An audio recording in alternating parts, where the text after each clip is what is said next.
24वां अध्याय भस्म धारण की महिमा। सूत जी ने कहा, हे ऋषियों, अब मैं तुम्हारे लिए समस्त वस्तुओं को पावन करने वाले भस्म का माहात्म्य सुनाता हूं। भस्म दो प्रकार की होती है, एक महाभस्म और दूसरी स्वल्प भस्म। महाभस्म के भी अनेक भेद हैं। यह तीन प्रकार की होती है, श्रौत, स्मार्त और लौकिक। श्रौत और स्मार्त भस्म केवल ब्राह्मणों के उपयोग में आने योग्य है। लौकिक भस्म का उपयोग सभी मनुष्यजन कर सकते हैं। ब्राह्मणों को वैदिक मंत्रों का जाप करते हुए भस्म धारण करनी चाहिए तथा अन्य मनुष्य बिना मंत्रों के भस्म धारण कर सकते हैं।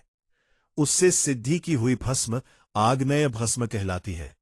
यह पुरुष एवं अन्य प्रेत से प्रकट हुई भस्म की त्रिपुंड धारण के काम आती है। जाबाली उपनिषद के अनुसार अग्नि इत्यादि मंत्रों द्वारा 7 बार जल में भिगोकर शरीर में भस्म लगाए। तीनों संध्याओं में जो शिव भस्म से त्रिपुंड लगाता है, वह सब पापों से मुक्त होकर शिव की कृपा से मोक्ष पाता है। त्रिपुंड और भस्म लगाकर विधिपूर्वक जाप करे। भगवान शिव और विष्णु ने भी त्रिपुंड धारण किया है। अन्य देवियों सहित भगवती उमा और देवी लक्ष्मी ने इसकी प्रशंसा की है। ब्राह्मणों, क्षत्रियों, वैश्यों, शूद्रों, वर्ण संकरों तथा जाति भ्रष्ट पुरुषों ने भी उद्धोलन एवं त्रिपुंड रूप में भस्म धारण की है। इस प्रकार संक्षेप में मैंने त्रिपुंड का महात्म्य बताया है। यह समस्त प्राणियों के लिए गोपनीय है। ललाट अर्थात माथे पर भौहों के मध्य भाग से भौहों के अंत भाग जितना बड़ा त्रिपुंड ललाट में धारण करना चाहिए। मध्यमा और अनामिका अंगुली से 2 रेखाएं करके अंगूठे द्वारा बीच में सीधी रेखा त्रिपुंड कहलाती है। त्रिपुंड अत्यंत उत्तम तथा भोग और मोक्ष देने वाला है। त्रिपुंड की एक एक रेखा में 9 देवता है, जो सभी अंगों में स्थित है। भूत तत्व की प्रथम रेखा में गार्हपत्य अग्नि, पृथ्वी, धर्म, रजोगुण, ऋग्वेद, क्रियाशक्ति, प्रातः सवन तथा महादेव। ये त्रिपुंड की प्रथम रेखा के 9 देवता है।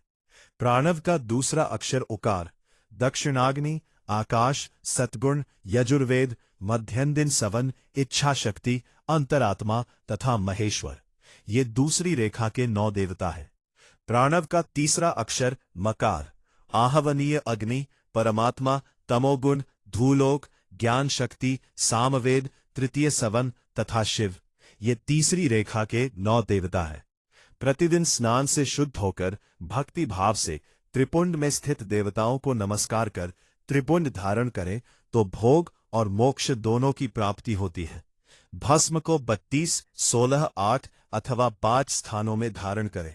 सिर, माथा, दोनों कान, दोनों आंखें, नाक के दोनों नथुने, दोनों हाथ, मुंह, कंठ, दोनों कवनी, दोनों भुजदंड, हृदय, दोनों बाह, नाभि, दोनों अंडकोश, दोनों जंघा, दोनों घुटने, दोनों पिंडली, दोनों जा, घोम और पाव आदि 32 अंगों में क्रमशः अग्नि, वायु, पृथ्वी, देश, 10 दिशाएं, 10 दिग्पाल, 8 वसुबंधुर, ध्रुव, सोम, आम, अनिल, प्रातःकाल इत्यादि का नाम लेकर भक्ति भाव से त्रिपुंड धारण करे।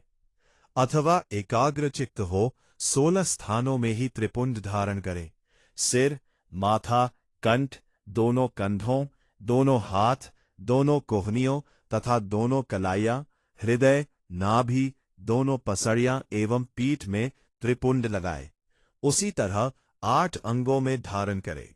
तदनुसार ब्रह्मा, विष्णु, रुद्र, ईश, सदाशिव, वाम आदि 9 शक्तियों का पूजन करके उन्हें त्रिपुंड करते हुए सिर, दोनों कान, दोनों कंधे, मुंह, दोनों हाथ, हृदय, नाभि, उरोयुगल, दोनों पिंडली एवं दोनों पाव, इन 16 अंगों में क्रमशः शिव, चंद्रमा, रुद्र, ब्रह्मा, गणेश, लक्ष्मी, विष्णु, शिव, प्रजापति, नाग, दोनों नाग कन्या, ऋषि कन्या, समुद्र तीर्थ इत्यादि के नाम स्मरण करके त्रिपुंड भस्म धारण करें। माथा, दोनों कान, दोनों कंधे, छाती, नाभि एवं गुह्य अंग आदि 8 अंगों में सप्तऋषियों एवं ब्राह्मणों का नाम लेकर भस्म धारण करें। अथवा मस्तक, दोनों भुजाएं, हृदय और नाभि इन 5 स्थानों को भस्म धारण करने के योग्य बताया गया है। देश तथा काल को ध्यान में रखकर भस्म को अभिमंत्रित करना चाहिए तथा भस्म को जल में मिलाना चाहिए।